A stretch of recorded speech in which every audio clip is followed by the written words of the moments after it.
Okay, we've got Emma with us today from the Welcome Centre, and Emma's going to talk to us about the food bank and about what you might be able to get from a food bank if you've never used one before. So I've got 5 simple questions to ask you, Emma.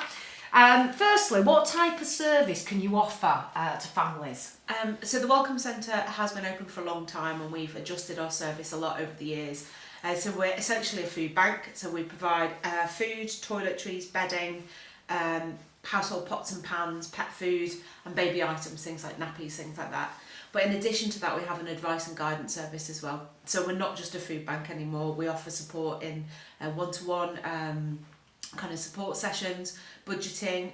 We look at offering advice on things like money management, and also we have a grant application service as well. So if somebody, for example, needs white goods, furniture, a new bed, we can support them to apply for funds to be able to get those as well. Oh, right, brilliant. So it's more than just the food then, really, 100%, isn't yeah. it? It's those extra bits that go around that families are talking to you about. And I think at the moment as well is, people who can't afford food, there's an awful lot of things outside of that they can't afford as well. Yeah. So we've just teamed up with the RSPCA to support people, pet owners who are now having to look at rehousing their pets because they can't afford it. And actually we can support those as well with pet food and also the food for themselves. Yeah, so a lot more than just the food that people are struggling with. So what would you say are the key benefits of families using your service? I think the thing is, once they come through our doors, there's a lot more on offer for them. So essentially, if people are in a position where they can't afford food, they're obviously in quite a difficult financial situation, and there's a reason why they've got to that point. So what we can do is actually sit down and look at ways to help them get out of that situation. We want to basically enable them to do that themselves. We want to give them support to find ways to make cutbacks on their spending maybe. We can look at things like debt relief orders if we need to actually get rid of debts and things. But you also get support, you get empathy. You've got our volunteer team. We've got 100 volunteers who are fantastic, and we'll just sit down and have a chat with you and just make you feel okay. So it's not just the food and everything that we can get, which we can offer for a long period of time if you need it, but also it's all those additional things that you might get from us when you walk through the door. Yeah, some of that emotional stuff that people are going through. Yeah. Definitely. So the emotional stuff, but the signposting, because it's not just our organisation. We work with things like Uniform Exchange. We work with the Mission next door, who put on all sorts of different kind of activities and art clubs, etc.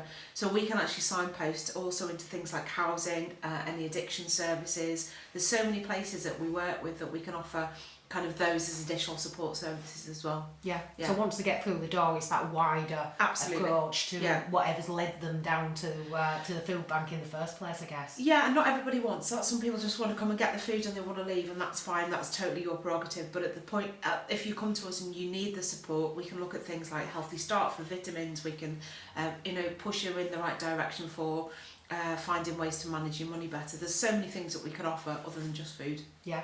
Brilliant. So how can somebody access your service? So we're a referral-based service, so you don't just turn up, it's not a self-referral. We work with about just over 100 agencies across the area. So the likes of Local Welfare Provision, the Mission, Dash Asylum Seekers, there's about 100, and they actually refer into us. So if you need support, we suggest that you contact either your GP, your existing support worker, or you contact Local Welfare Provision, and they will phone us direct. And when they phone us, we'll ask lots of information. So we need to know your circumstances. We need to understand why you need our support. But in addition to that, we also need to know things like your dietary requirements, any foods you do and don't eat for kind of religious purposes, any allergies you may have.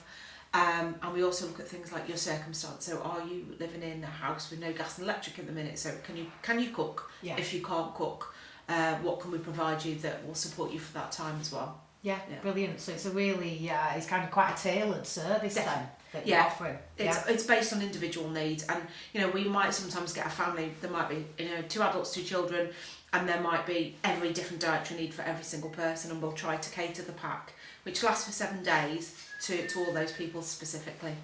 Brilliant, lovely. So it is a tricky question. What would you say to somebody who might be reluctant to come along to your service around the sort of stigma or the first time they've used one? I think that stigma, I'd like to think that stigma is dying off a bit now, purely because there are so many food banks and actually more and more people are in need of them. So I think we are getting to that position now where everybody knows somebody who's had a struggle over the last few years. We're a friendly bunch. Nobody's there to judge. There's no reason to worry or be concerned. And if you do have fears, you know, somebody will be there to reassure you. So on arrival, you'll be greeted by our reception volunteers who will sit and chat with you if you want it, but will leave you alone as well if you don't. And, you know, everybody is struggling at the minute financially for so many reasons that I think there's no need to have shame or worry about it. We're here to help. That's our purpose. So if we can help, we will do.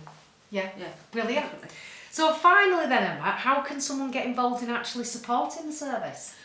So I suppose there's multiple different ways depending on you as an individual. So fundraising and food are our two biggest things. We recommend people, if they can, to donate financially rather than food, because we're able to use that money to buy what we need when we need it. However, at fundraising, we've got people skydiving, we've got people boxing, walking, running, all sorts of stuff. So there's all those kind of things. But another example, for example, will be today, Easter, we did a shout out that we wanted to give everybody Easter eggs, and a local business has turned up today with 550 Easter eggs for our pack. So, you know, you can get the office involved, whether that be donating as individuals or doing a bake sale, whatever it might be. Volunteering, obviously, as I mentioned, we have 100 volunteers across this centre and our main centre. And we have about 7 different volunteering roles. So, you know, it might be from front of house meeting clients through to in our warehouse packing tins, and it can be everything and anything in between. So there's something to suit you, whether you're quite shy or you want to be quite, you know, physical in the role. There's something to suit everybody. So yeah, volunteering, getting involved on our social media.